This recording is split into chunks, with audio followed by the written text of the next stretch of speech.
Chapter 2. 113. Sword Saints.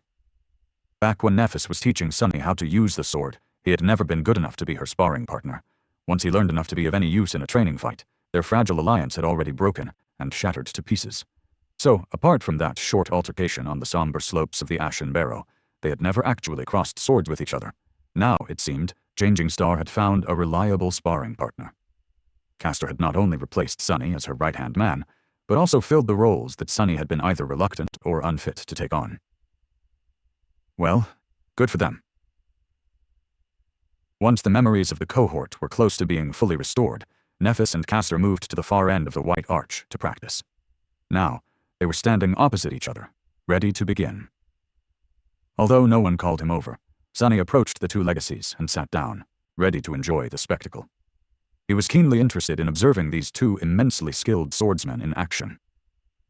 Both of them had been trained for combat from the day they could walk. Watching them would surely be helpful to his understanding of battle styles and techniques. Not to mention that he was very interested to see the rematch between Nephis and Castor. The last time he saw them fight, Changing Star had lost, but not by much. She also had held back her aspect ability at that time, but he doubted that that would change today.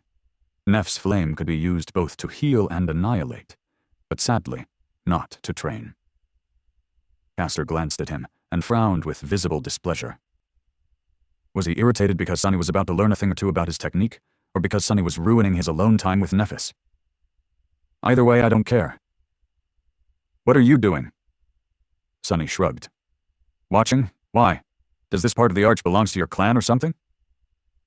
The proud legacy shook his head and turned away. Do as you wish. Neph glanced at Sunny and didn't say anything. However, he could tell that she didn't mind. In fact, it was almost as if she was approving of his decision. Without wasting any more time, the two of them clashed in a whirlwind of steel, moving with the kind of speed that made it difficult for Sunny to follow along. The clangor of swords filled the air. A bit stunned, he stared at the furious fight with a blank expression. Damn.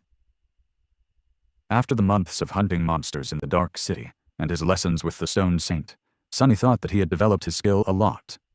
And he did. It's just that compared to Nephis and Castor, he was still so far behind that it was nothing short of disheartening. Before, he had sometimes entertained the thought of maybe being able to stand against them. Well, at least one of them, on equal ground. But now, this illusion was ruthlessly broken. If things went south, and he ended up on the opposite sides of the barricades with Castor, facing him would be tantamount to committing suicide. For now, at least.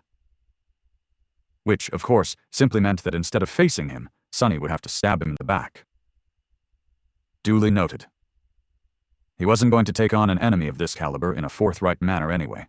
What was he, a fool? Concentrating on the fight, Sunny watched attentively. With the benefit of his new experience, he was able to discern more and learn more from how these two experts moved and acted. Sometimes he was even able to predict what they were going to do next.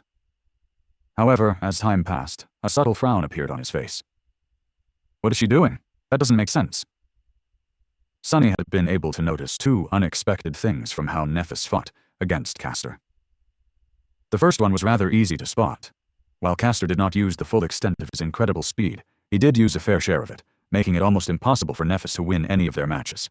She lost much more than she won, almost always by a few fractions of a second, which was seemingly not conducive to training at all.